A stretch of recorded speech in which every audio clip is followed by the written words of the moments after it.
Bonjour, bienvenue sur ma chaîne Textile et les chemins de vie. On se retrouve pour le tirage des énergies de la nouvelle lune du 2 juillet prochain. Et donc la nouvelle lune rentrera dans le signe du Cancer et il y aura également une éclipse, mais que nous on ne verra pas en Europe. Donc voilà, donc là c'est une nouvelle lune assez spéciale qui abordera des énergies assez puissantes. Dans tous les cas, la nouvelle lune aussi, c'est l'occasion de poser ces nouvelles sensations, ces nouvelles intentions. On commence un nouveau cycle lunaire, mais en plus avec cette notion d'éclipse, on va dire qu'il y a des énergies puissantes qui arrivent. Et dans le signe du Cancer, le Cancer est un signe très sensible qui aime les choses simples. Ça risque de bousculer un petit peu votre sensibilité. Mais justement, on va voir tout ça à travers les cartes. Donc, pour cette nouvelle lune, j'ai pris l'oracle des rebelles sacrés, l'oracle des chakras et les esprits de la forêt. Donc, j'ai tiré avec les esprits de la forêt cette très jolie carte Awen. Alors, c'est marrant parce qu'elle porte le numéro 41 et ceux qui vont regarder la vidéo sur les énergies de la semaine, la première carte était la numéro 41 et c'était d'un autre jeu, donc l'oracle des énergies. Et donc, il y a le côté intuitif qui ressort, dont inspiration divine, éveil. Donc voilà. Donc il y a cette notion d'éveil, d'inspiration. Donc pour certains d'entre vous, lors de cette nouvelle lune, vous allez peut-être vous sentir inspiré, vous allez peut-être vous prendre conscience que de dons peut-être particuliers, que tout ne s'explique pas, qu'il y a des choses, voilà, des synchronicités, des pressentis, des ressentis. Vous allez peut-être en prendre conscience lors de cette nouvelle lune et en plus de l'éclipse qui l'accompagne. En deuxième carte, j'ai encore ce côté intuitif qui ressort.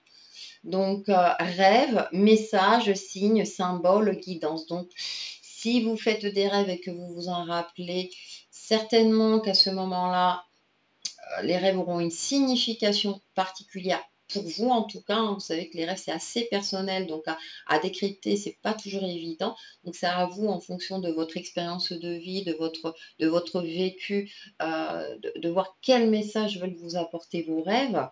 Et ensuite avec l'oracle des rebelles sacrés, cette très jolie carte rêve collectif en plus. Alors, il y a beaucoup le mot rêve. Alors donc si vous rêvez, les rêves en tout cas vont être propices lors de cette nouvelle lune. Et certainement qu'il y a des messages assez puissants, assez forts qui vont ressortir. Donc, il y a vraiment le côté intuitif. En plus, avec cette notion de rêve collectif, vous n'allez pas être le seul. C'est peut-être que vous allez parler avec des amis, votre entourage ou votre famille. Vous allez vous rendre compte que vous avez fait ou que vous allez faire le même type de rêve ou des ressentis sur des choses que vous ne pouvez pas forcément expliquer concrètement. Donc c'est là où c'est délicat, mais en tout cas, tous les sens intuitifs sont en éveil lors de cette nouvelle lune du 2 juillet. Donc, ouvrez grand vos yeux aux synchronicités, aux messages, aux signes, etc. etc. Et donc, j'ai pris le tarot, du coup, j'ai pris les chats mystiques. Je trouvais que voilà, ça allait bien. Et là, j'ai tiré cette première carte, le 7 de terre. Donc, c'est vrai qu'il y a cette notion aussi. Là, le chat attend. 7 de terre, il y a quand même cette notion de concrète, d'être ancré quand même. C'est-à-dire que c'est bien d'avoir le côté intuitif, mais attention, malgré tout, d'être réaliste.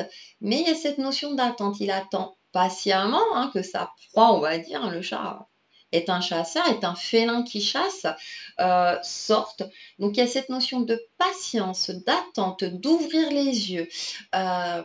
Donc c'est de relier aussi le côté spirituel et le côté concret. C'est-à-dire que vous allez avoir des synchronicités et vous allez peut-être des synchronicités ou des signes et voir dans votre vie réelle par rapport au domaine qui vous parle ou qui vous préoccupe, ou peut-être un domaine qui sur le coup, vous n'allez pas capter de suite, mais concrètement dans votre vie, quelle va être l'adéquation, la relation entre le côté spirituel et le côté matériel de votre vie.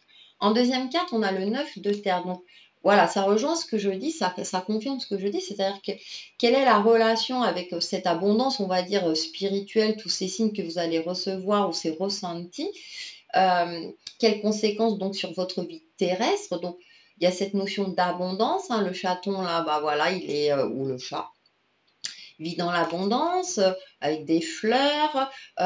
Quand même, là, il y a cette notion dans un trou, on va dire, mais qui est fleuri, qui est joyeux. Donc aussi, apprécier l'abondance dans votre vie.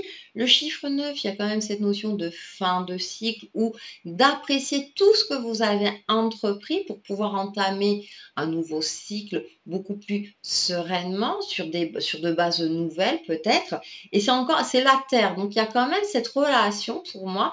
Aussi bien dans les oracles, on a vraiment ce côté spirituel, et dans le tarot, on a vraiment plutôt ce côté concret, d'être ancré et de peut-être de faire la relation, la cohésion entre les signes que vous recevez et qu'est-ce qui se matérialise par rapport aux signes. Ou peut-être que les signes que vous allez recevoir vont vous aider à matérialiser certains de vos souhaits, certains de vos rêves. Comme il y a la notion de rêve, peut-être que certains de vos rêves vont enfin se matérialiser ou commencer à se matérialiser. Ou vous allez sentir qu'enfin vous allez pouvoir débuter, matérialiser ce que vous avez toujours rêvé depuis un certain temps, pour beaucoup d'entre vous. Et on finit avec le 2 de feu. Le 2 de feu, j'ai encore cette notion de patience. On voit le chat qui attend, la porte grande ouverte, ou qui observe ce qui se passe. Il y a cette notion d'observation, de voir, d'ouvrir les yeux, de comprendre aussi ce qui se passe, de prendre aussi du recul.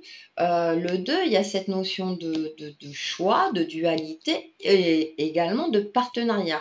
On voit les deux bougies là, de chaque côté, mais j'ai plus cette notion aussi, pas d'attente, mais plus d'observation. Là, on commence avec l'attente et on finit avec l'observation. Mais une attente, il observe. Donc, c'est observer, analyser aussi bien concrètement, ou peut-être digérer les signes que vous allez recevoir, les ressentis, les synchronicités, et observer ce qui se passe dans votre vie concrète. J'espère que j'arrive à me faire comprendre. Donc avec ces trois cartes, hein, vraiment, et le 2 de feu, hein, il y a la passion, il y a ce côté passionné, mais il y a ce côté aussi ancré pour moi. Il y a une énergie lumineuse en tout cas, et c'est une période où peut-être que vous allez vraiment vous sentir sur la bonne voie. En tout cas, les signes que vous allez recevoir vont vous redonner peut-être confiance en vous pour pouvoir matérialiser, mettre concrètement vos projets en place ou vos souhaits, vos rêves. En tout cas, vous allez retrouver espoir puisque les choses vont se décanter d'une manière qui fait que vous allez pouvoir mettre en place certaines choses. C'est plutôt rassurant hein, pour cette nouvelle lune. Donc, n'hésitez pas à poser vos intentions et j'ai l'impression que la nouvelle lune souhaite que ça se matérialise enfin. Et donc, pour faire une petite synthèse, le petit oracle des couleurs. Et alors, coquelicot. Rouge, hein. Vous voyez cette notion. Alors, autant dans les oracles, hein, les autres, c'était plutôt le côté spirituel. Je saisis toutes les opportunités qui me permettent de grandir. Voilà, donc matérialiser, saisissez les opportunités, donc les signes. Comment ils peuvent vous aider dans votre vie concrètement. En tout cas, ça va arriver. Soyez attentifs lors de cette nouvelle lune du 2 juillet prochain.